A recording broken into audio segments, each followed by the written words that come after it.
Union Baptist church के ओर से आप सभी को प्रेज द लॉर्ड।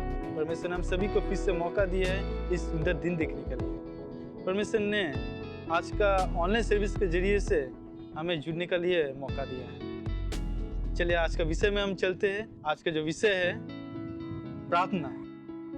प्रार्थना का बारे में हम अच्छी तरह जानेंगे। हमारे बीच में जोनाथन में हमें बहुत ही गहराई में लेके जाएंगे और उसके साथ हिंदी में अनुवाद करेंगे ब्रदर सैम केल्विन। उससे पहले हम लोग वर्शिप में चलेंगे। हमारे बीच में वर्शिप टीम आज का वर्शिप लीड करेंगे। शुक्रिया शुक्रिया शुक्रिया यीशु तेरा।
सब कुछ तूने रचाया है, सारी दुनिया तेरी है, सब कुछ तूने रचाया है। मुझको भी तूने बनाया है, तेरे जैसा किया है। क्या दे सकता हूँ, क्या ला सकता हूँ, कहता तुझे बस शुक्रिया।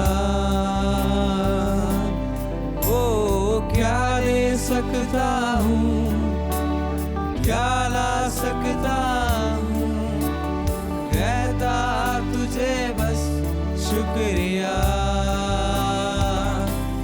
शुक्रिया शुक्रिया शुक्रिया तेरा, शुक्रिया शुक्रिया शुक्रिया यीशु तेरा।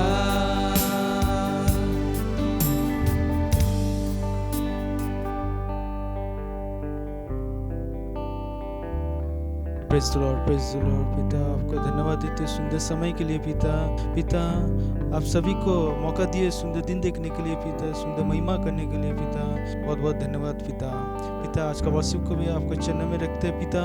पिता जितने जन भी आज का इस वीडियो को देख रहे आज का वर्शिप को देख रहे सुन रहे पिता सभी को आशीष कीजिए पिता आज का वचन को भी आपका हाथों में रखते पिता।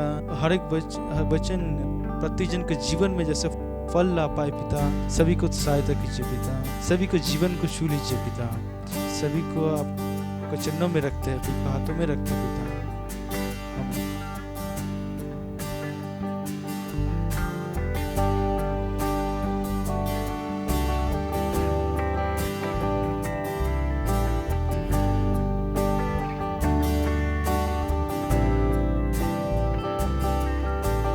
Light of the world, you step down into darkness.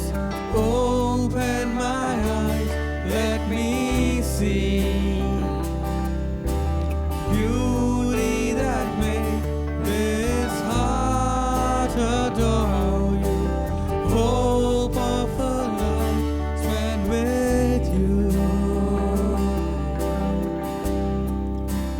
Here I am to worship, here I am to bow down, here I am to say that you're my God. You're altogether lovely, altogether worthy, altogether wonderful to me.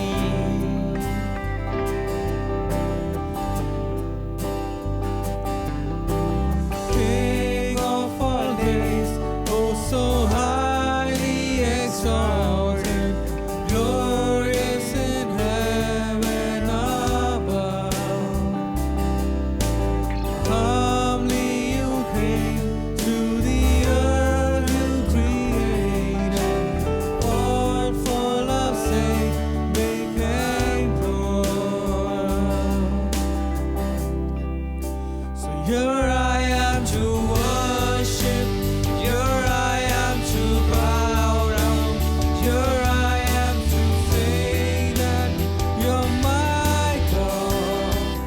You're altogether lovely, altogether worthy, you're altogether wonderful to me. So here I am to worship, here I am to bow down, here I am to say that you're my God. You're altogether lovely, you're altogether worthy, you're altogether wonderful to me.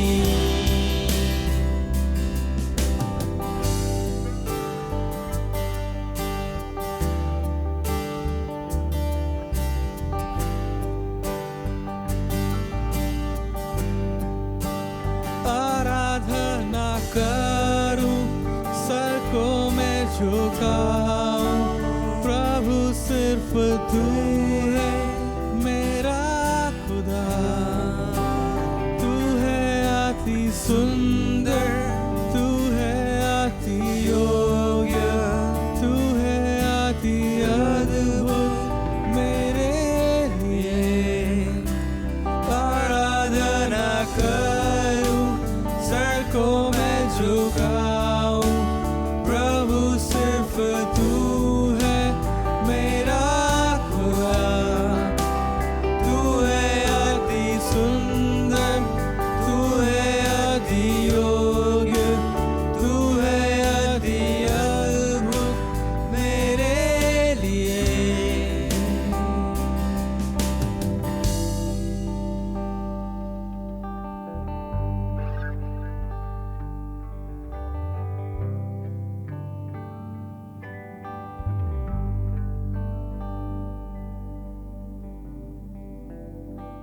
Good morning to all of you once again. आप सभी को good morning फिर एक बार। And it is such a joy and a good opportunity God is giving us every time to join with all of you. और ये कितनी आनंद की बात है कि परमेश्वर और एक बार हमें ये मौका दे रहा है कि हम सब एक साथ मिल सके।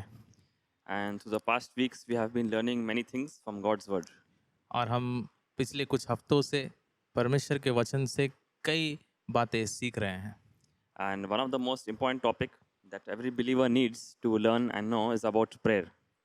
और एक बहुत ही खास विषय है जो हर एक विश्वासी को जानना बहुत ही ज़रूरी है, वो प्रार्थना के विषय में जानना है। So today we will be looking into the subject of prayer. तो आज प्रार्थना के विषय में हम देखेंगे। So we will look to God and pray. तो हम परमेश्वर की ओर प्रार्थना में ताकेंगे। Lord, we glorify your name. We thank you that you're a marvelous God, you're an awesome God, you're a good God. Thank you, Lord. Your word says that the heavens cannot encompass you, and marvelous are your characteristics and deeds. And we thank you for all your power. Lord, you help us. We commit ourselves into your hands. We commit the viewers into your hands. Teach us and help us. May your word mold us. May your word teach us, and may your word purify us today. Help us, and as we look at this subject of prayer, help us to have a greater intimacy with you, to pray more, and to seek your face. Help us and guide us. In Jesus' name we pray. Amen. आमीन। So today we will see this subject and the mystery of prayer. तो आज यह विषय हम देखेंगे प्रार्थना के बारे में और उसका रहस्य को भी देखेंगे। Before that, we will read one verse, a very famous verse, Genesis chapter 3, verse 1. उसके पहले हम एक पद पढ़ेंगे, वो कई लोग जानते हैं, वो है उत्पत्ति की पुस्तक उसका 3 अध्याय का पहला पद। Now the serpent was more subtle than any beast of the field, which the Lord God had made. And he said unto the woman, Yea, has God said, You shall not eat of every tree of the garden. यहोवा परमेश्वर ने जितने बनेले पशु बनाए, उन सब में सर्प धूर्त था, और उसने स्त्री से कहा, क्या सच है कि परमेश्वर ने कहा कि तुम इस वाटिका के किसी वृक्ष का फल ना खाना? So we see that the snake is very cunning, and he comes and questions God's word. हम देखते हैं कि ये सर्प जो है ये काफ़ी जो है चतुर है, और वो परमेश्वर के वचन के खिलाफ कुछ प्रश्न पूछता है। For God's word to be manifested in your life, you need faith. परमेश्वर के वचन को आपके जीवन में अगर देखना चाहते हैं तो आपको विश्वास की ज़रूरत है। And so faith makes God's promise come to pass in your life. तो हम देखते हैं कि विश्वास एक ऐसा चीज़ है जो परमेश्वर के हर एक वायदा को आपके जीवन में लाएगा। So the first thing that the snake comes in Genesis 3 is he comes with questions. तो पहली वो बात जो सर्प लेके आता है, देखते हैं कि प्रश्न को लेके आता है। We will see certain Hebrew words about prayer, and then from that we will see this concept and we'll understand slowly. हम इब्रानी भाषा में प्रार्थना के विषय में कुछ शब्दों को देखेंगे ताकि हम इसे और बेहतरीन रीति से समझ सकें। Now firstly, the Hebrew word for prayer is tefillah, and the root word means to join two things together. और जो शब्द प्रार्थना का इस्तेमाल किया गया है इब्रानी भाषा में वो है तफीला, जिसका मतलब है दो चीज़ों को एक साथ में जोड़ना। We also know in the book of Psalms that prayer is compared to an evening sacrifice. हम भजन संगीता की पुस्तक में भी पढ़ते हैं कि प्रार्थना को शाम का बलिदान के रूप में भी कहा जाता है। The Hebrew word for sacrifice also means to be joined together. और इब्रानी में अगर बलिदान का शब्द को आप देखें तो उसका भी अर्थ यह होता है एक साथ जुड़ना। Now in the Bible, prayer is also a commandment. अब हम बाइबल में देखते हैं प्रार्थना एक आदेश भी है। Now even the Hebrew word for command also means to join two things together. फिर हम देखते हैं इब्रानी में जो शब्द आदेश का है उसमें भी उसका अर्थ यह होता है कि दो चीज़ों को एक साथ जोड़ना। So we always will find this concept with prayer that two things are being joined together. तो हमेशा इस बात को आप देख पाएंगे प्रार्थना में कि दो चीज़ जो है एक साथ जुड़ रहे हैं। Even in the New Testament, the Greek word for pray also means joining two things together.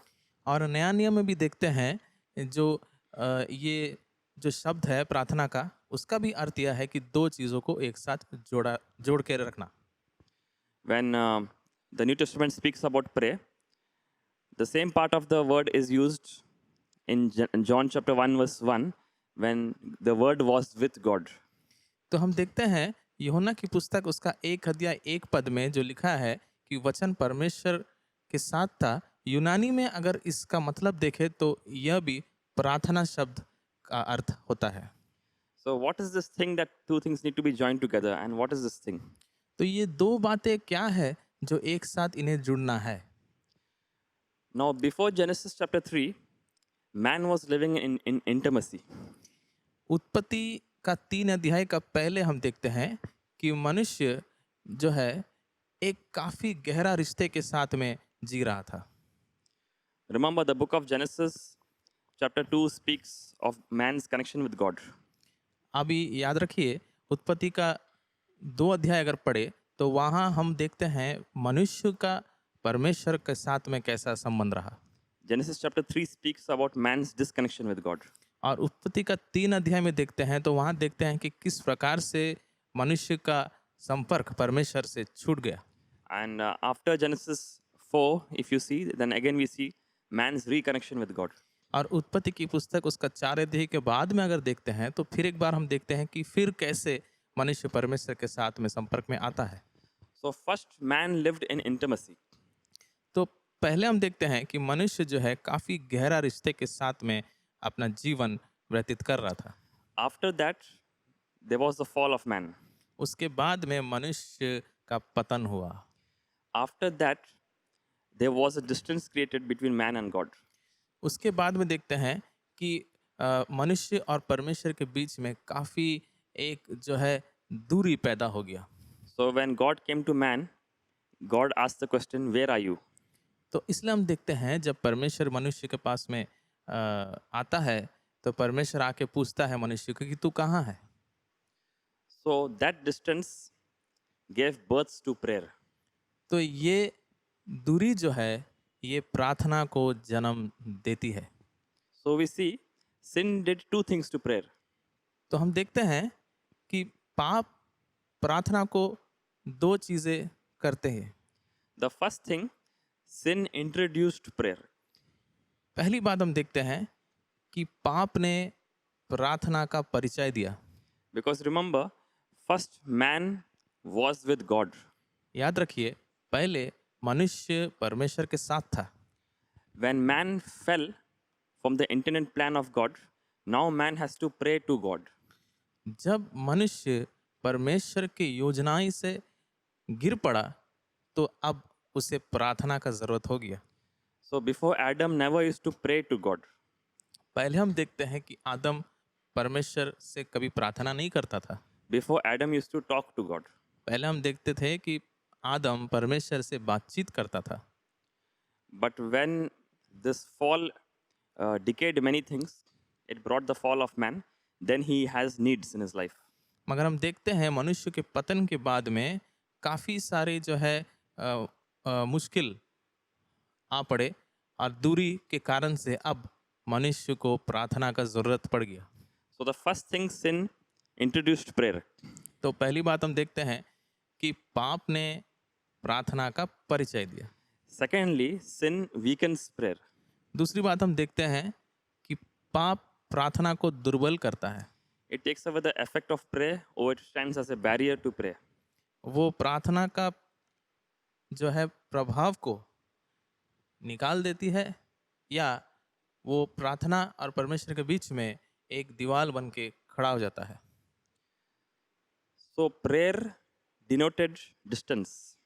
तो हम देखते हैं कि प्रार्थना दूरी के वजह से हुआ है।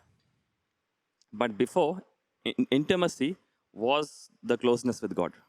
मगर पहले हम देखते हैं कि काफ़ी एक गहरा रिश्ता परमेश्वर के साथ में मनुष्य का था।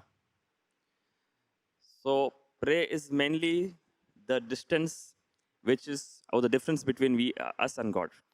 तो प्रार्थना का अर्थ यह है कि हमें पता चलता है कि परमेश्वर मनुष्य का दूरी के कारण से ऐसा हुआ है। So what is this distance? तो ये दूरी अब क्या है? Because when God says, he says, where are you? It means they were in two different places. जब परमेश्वर कहते हैं कि तुम कहाँ हो, यानी कि दो अलग अलग जगहों में मनुष्य था। Now this distance was not only a physical distance, this distance is the gap between the soul and the spirit. तो ये दूरी केवल एक शारीरिक दूरी नहीं था, मगर ये दूरी सोच और आत्मा का दूरी को भी दर्शा सकते हैं। So the soul of Adam was pulled away to eat the fruit which God said not to eat. तो आदम का जो मन है वो खींचा चले गया उस फल के तरफ में जिसे परमेश्वर ने कहा मत खाओ, Because God communed with Adam's spirit. क्योंकि परमेश्वर आदम का आत्मा से बातचीत करता था। But when Satan came, he targeted Adam's soul. मगर शैतान जब आया तो वो आदम के मन को या उसके विवेक को जो है टारगेट किया था। For God to speak to you, he needs your spirit. परमेश्वर अगर आपसे बात करना चाहे तो आपकी आत्मा की जरूरत है उसे। When Satan speaks to you, Satan needs your soul. और जब शैतान आपको कुछ कहना चाहता है तो वो आपका मन को या विवेक को चाहता है। Because our soul is in the bondage of limitations. क्योंकि हमारा जो मन है वो जो है सीमाएं के भीतर में है And Satan wants to keep us inside the limitations. और शैतान चाहता है कि हम इस सीमाएं के भीतर में रहें। So effective prayer is when this gap between soul and spirit is joined together. तो एक प्रभावी प्रार्थना तब होता है जब मन और आत्मा दोनों एक साथ जुड़ सके। So God's mind and God's spirit was in a certain place. तो परमेश्वर की आत्मा और परमेश्वर का विचार एक स्थान में था, But now Adam's soul is now in a different place. मगर अब देखते हैं कि आदम का जो सोच है वो कहीं और है। So when our thoughts are not aligned with God's thoughts, then we are far from God. तो हम देखते हैं कि हमारा सोच विचार जब परमेश्वर के सोच विचार के साथ में नहीं मिलता तो हम परमेश्वर से अलग हो जाते हैं। But when our thoughts and God's thoughts are joined together, then we are close to God. मगर हम देखते हैं कि जब हमारा विचार और परमेश्वर का विचार एक होता है तब हम परमेश्वर के नज़दीक जाते हैं। So God is in a certain place and we are in a certain place. तो हम देखते हैं कि परमेश्वर एक स्थान में है और हम एक दूसरे स्थान में हैं। So God's thoughts are in His Word. तो हम देखते हैं कि परमेश्वर का विचार उसके वचन में है And His Word needs to be meditated by us. और उसका वचन को अध्ययन करना वो हमारा काम है, Because we are in our world. क्योंकि हम अपने संसार में है But God is in His Word. मगर परमेश्वर अपने वचन में है। So we need to conform our world to His Word. तो इसलिए जो है हमारे संसार को लेकर के परमेश्वर के वचन में हमें पुष्टि करना है। So first Adam was in God's Word, तो पहले जो है आदम परमेश्वर के वचन में था, but his soul pushed him in the world. मगर उसके मन ने उसे संसार में फेंक दिया। So as long as God's Word was maintained, intimacy was maintained. तो जब तक परमेश्वर का वचन को जो है उन लोगों ने महत्व दिया तो वहाँ एक गहराई नजर आया। But when he sought his soul, his desires, then the intimacy was gone. मगर जब वो अपने लालसाओं के तरफ में और अपने मन के तरफ में खींचा चला गया तो वो करीबी रिश्ता छूट गया। That is why another meaning of prayer in Hebrew means to search and judge yourself. तो इसलिए देखते हैं इब्रानी भाषा भाषी में प्रार्थना का और एक मतलब भी होता है, यानी कि खुद को जांचना। So you need to search at least two things. तो हमें दो बातें को जो है खोजना है। You need to search yourself आपको खुद को खोजना है and you need to search the scriptures. और वचन को भी खोजना है, Because we need to know where we are and where is God. क्योंकि हमें ये जानना जरूरी है कि हम कहाँ पे हैं और परमेश्वर कहाँ पे है। Because God is still asking this question, where are you? क्योंकि आज भी परमेश्वर ये प्रश्न पूछता है कि आप कहाँ हो। That is why the Jews, when they pray, they always read the Bible when they pray. इसलिए हम देखते हैं कि यहूदी लोग जब भी प्रार्थना करते हैं तो वे लोग बाइबल को भी पढ़ते हैं। Because we tell God our situation, but we do not seek God's revelation. तो हम देखते हैं कि हम अपना परिस्थिति के विषय में परमेश्वर को कहते हैं, मगर परमेश्वर के प्रकाशीकरण जो है उसके तरफ में हम अपना नज़र नहीं डालते हैं। So we need to know where is God's thoughts about a certain matter. तो हमें यह जानना जरूरी है कि परमेश्वर का विचार किसी समस्या या किसी बात के ऊपर में कहाँ पे आ पड़ता है। So we need to know what is God's thoughts about a certain matter, whatever is your situation. तो कोई भी ऐसे विषय के लिए अगर हमें जो है जानना है तो यह जानना है कि परमेश्वर का विचार इसके विषय में क्या कहता है। And that thing you need to bring it to God in prayer. और ये बातें जो है आपको लेकर के प्रार्थना में परमेश्वर के आगे रखना है। Because when God does an action for your prayer, his action is embedded in his character. क्योंकि देखिए जब परमेश्वर कुछ कार्य को करता है आपके प्रार्थना होने के कारण से, तो हम देखते हैं कि उसका कार्य उसके विचार में कहीं ना कहीं छुपा हुआ है। And God's character is also seen in God's word. और देखिए परमेश्वर का चरित्र को हम परमेश्वर के वचन में भी पाते हैं। And God's word must be our prayer so that he can act according to what we are praying. और परमेश्वर का जो वचन है उसके अनुसार हमारा प्रार्थना होना चाहिए ताकि परमेश्वर कार्य कर सके। That is why in the New Testament God revealed his character through Jesus. इसलिए नया नियम में हम देखते हैं कि परमेश्वर ने अपने चरित्र को यीशु मसीह के द्वारा प्रकट किया। So the two difference between prayer and intimacy is prayer is you speak to God. तो दो ऐसे जो है हम अलग बातों को पाते हैं। प्रार्थना का मतलब है कि आप परमेश्वर से बात कर रहे हैं, And in intimacy you hear God speaking to you. मगर एक गहराई में अगर आप जाते हैं, अगर ऐसा रिश्ता बनाते हैं तो हम देखते हैं आप सुन पाएंगे कि परमेश्वर आपसे बात कर रहा है। So in prayer God is waiting for you. तो प्रार्थना में परमेश्वर आपका इंतजार कर रहा है, In intimacy you are waiting on God what he's saying. मगर आपका एक गहरा संबंध अगर है परमेश्वर के साथ में तो आप ठहरे हैं परमेश्वर के उत्तर के लिए। So nowadays people know Satan very nicely. तो आजकल हम देखते हैं कि लोग शैतान को काफ़ी अच्छे तरीक़ा से जानते हैं। They know Satan is using which person and trying to do what through whom, which person.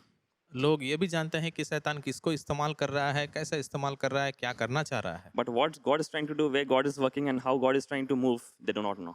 मगर परमेश्वर कहाँ पे क्या करना चाहता है, परमेश्वर क्या करना चाह रहे हैं, ये बात जो है लोग समझ नहीं पाते। So they know Satan nicely but they don't know God. तो आजकल देखते हैं लोग शैतान को अच्छा तरीका से जानते हैं मगर परमेश्वर को ठीक तरीका से नहीं पहचानते। They're very swift in making conclusions. जो है बहुत जल्दबाजी में कुछ ना कुछ निर्णय ले लेते हैं। But spiritual things is you need to learn and you need to humble yourself and you need to know the system and the principles.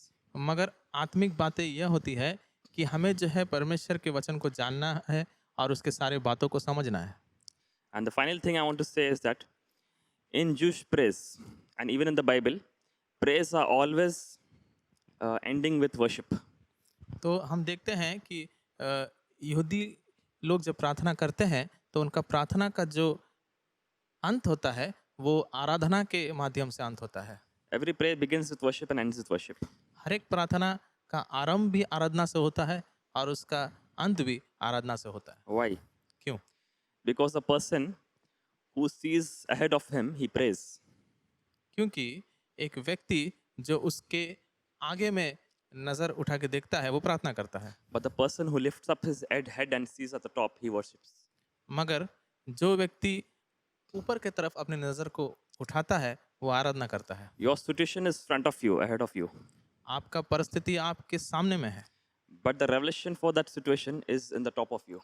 मगर उस परिस्थिति का जो प्रकाश आपको मिलने वाला है वो ऊपर की तरफ है। That is when every prayer we say Amen.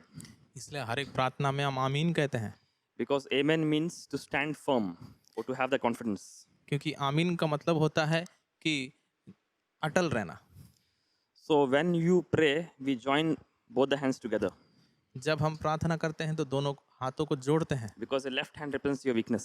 क्योंकि बायां हाथ आपका कमजोरी को दर्शाता है। But the Bible says God is like the shadow of your right hand. मगर बाइबल में ये लिखा है कि परमेश्वर आपका दाहिना हाथ का छाया का जैसा है। So we become the left hand of the weakness. तो हम बायां हाथ या कमजोरी बन जाते हैं, But the right hand represents God's power. मगर दाहिना हाथ परमेश्वर के सामर्थ को दर्शाता है। So when this Hebrew word means two things joining together, it is we and God joining together. तो ये इब्रानी शब्द जो जोड़ का यहाँ पे उसका अर्थ यह होता है कि हम और परमेश्वर दोनों एक साथ जुड़ के मिल रहे हैं। And when we follow these rules and follow and speak to God with His word, then we will see God's power. तो ये सारे नियम को अगर हम अनुकरण करते हैं और मानते हैं तब हम परमेश्वर के सामर्थ को देख पाएंगे। And so I believe in these days God will be raising and will raise many people to pray and intercede. तो मैं विश्वास करता हूँ कि आजकल जो है परमेश्वर लोगों को उठाएंगे और काफ़ी सारे लोग उठ खड़े होंगे जो परमेश्वर की ओर ताकेंगे। Remember, in the Bible there are three types of prayer. याद रखिए बाइबल में 3 प्रकार के प्रार्थना पाए जाते हैं। The first thing is people stand and pray. पहली बात यह है कि लोग खड़े होकर प्रार्थना करते हैं। Second thing is people kneel down and pray. दूसरी बात को देखते हैं, लोग घुटने टेक के प्रार्थना करते हैं। Then they sleep and they pray. और तीसरी बात देखते हैं, सोकर प्रार्थना करते हैं। Because standing prayer represents your warfare, fighting with a situation. खड़े होकर प्रार्थना जो किया जाता है वो युद्ध को या आपका परिस्थिति के साथ में लड़ने का क्षमता को दर्शाता है। But when you kneel down, you're surrendering yourself to God. मगर आप जब घुटने टेकते हैं यानी कि आप परमेश्वर के सामने में अपने आप को अर्पण कर रहे हैं। But when you sleep and you pray, you have faith and confidence that God will take care of everything. मगर आप जब जो है सो करके प्रार्थना करते हैं यानी कि आप विश्वास कर रहे हैं कि मुझे पूरा भरोसा है कि परमेश्वर मेरा परिस्थिति को देखते हुए उसका हल निकालेगा। And that comes by knowing His word, His thoughts. और ये बात हम तब समझ पाएंगे जब उसके विचार को और उसके वचन को हम समझेंगे। So we need to remember all these things today. तो ये सारी बातें जो है हमें समझना है अच्छे तरीके से। And we need to move from this prayer and we need to move with intimacy. और ये प्रार्थना से और एक कदम आगे हमें बढ़ना है, हमें परमेश्वर के साथ में करीबी रिश्ता बनाना है। Remember, first, they were the servants of the disciples of Jesus were like the servants. आप पहले याद करिए जो यीशु के चेले हैं वो दास के समान थे। But afterwards, Jesus says, I call you friends. मगर उसके बाद में यीशु कहते हैं कि मैं तुम्हें मित्र कहकर पुकारता हूँ। Because a servant prays, but a friend, he speaks, he has intimacy. क्योंकि एक दास जो है वो मांग करता है या प्रार्थना करता है अपना स्वामी से, मगर एक दोस्त जो है उसका एक दूसरे दोस्त के साथ में काफ़ी गहरा रिश्ता रहता है जिसके कारण से वो बातचीत करता है। So what God did is, before the sin, Adam was in intimacy. तो देखिए आदम पाप करने से पहले परमेश्वर के साथ में एक करीबी रिश्ता उसका था। After sin, there was the fall and prayer was there in the world. पाप करने के बाद में हम देखते हैं कि आदम गिर पड़ा और उसके बाद में संसार में प्रार्थना आ गया। But when Jesus comes, again God wants that same intimacy. मगर यीशु के आने के बाद में परमेश्वर फिर एक बार उस करीबी रिश्ता को चाहते हैं। That is why we see many people, those who pray, they pray for themselves. इसलिए हम देखते हैं कई सारे लोग जब प्रार्थना करते हैं तो खुद के लिए प्रार्थना करते हैं। Whatever they say, whatever they speak, it is actually about themselves. जो कुछ वो कहते हैं या जो कुछ वो प्रार्थना करते हैं खास करके अपने लिए ही करते हैं। Even if it looks like it's not about themselves, inside their heart it is selfish. ऐसा नज़र आता है कि खुद के लिए नहीं है, मगर वो कहीं ना कहीं जो है हम देखते हैं कि खुद के विषय में ही वो प्रार्थना कर रहे हैं। स्वार्थीपन की प्रार्थना कहा जाता है। But in intimacy, you give to God, you give your time to God, you speak to God. मगर एक करीब रिश्ता जब होता है तब आप अपना समय परमेश्वर को देते हैं, आप परमेश्वर से बातचीत करते हैं। So prayer is about you, but intimacy is about comes from the love. तो हम देखते हैं कि प्रार्थना वो केवल हमारे और आपके लिए है, मगर जो करीबी रिश्ता है वो प्रेम के माध्यम से उत्पन्न होता है And that is the important relationship everyone has to develop. और ऐसा रिश्ता हम में से हर एक को बनाना है। So may you remember all these things, and may God bless us and use us more to have this fellowship and intimacy with Him. तो मैं आशा करता हूँ ये सारी बातें आप याद रखेंगे और परमेश्वर हमें आशीष दे ताकि ये सारी बातें को हम समझ पाएं। So shall we look to God and pray? आइए हम प्रार्थना करें। पिता परमेश्वर, हम तुझे बहुत ही धन्यवाद देते हैं कि हम उस करीबी रिश्ता से काफ़ी दूर छूट गए थे, मगर तेरे पुत्र यीशु मसीह के द्वारा फिर एक बार तुझसे एक करीबी रिश्ता में जुड़ने का अवसर हमें मिला है। प्रार्थना करते हैं कि इस अवसर को हम ना छोड़े मगर इसमें और मजबूत बने और तेरे साथ में एक करीब रिश्ता बना सके। अब प्रार्थना करते हैं जो लोग इस समय में हमारे साथ जुड़े हैं, जो लोग इस समय में इस वचन को सुने हैं, प्रार्थना करते हैं उनके जीवन में एक ऐसा रिश्ता तेरे साथ में बन सके जो उनका हर एक परिस्थिति में तेरा ऊपर में भरोसा बना रहे। इसी प्रकार से हमारा सहायता करते रहना और हर एक कलिसिया को एकता का मन देना। यीशु मसीह के नाम से दुआ चाहते हैं, आमीन। Thank you all of you for watching and joining with us. आप सबका बहुत धन्यवाद इस वचन को सुनने के लिए और हमारे साथ जुड़ने के लिए। And we hope to see you all of you next time with a new God's word. और हम आशा करते हैं कि अगली बार फिर एक नया विषय को लेके हम आपके सामने में हाजिर होंगे। Thank you so much. बहुत धन्यवाद।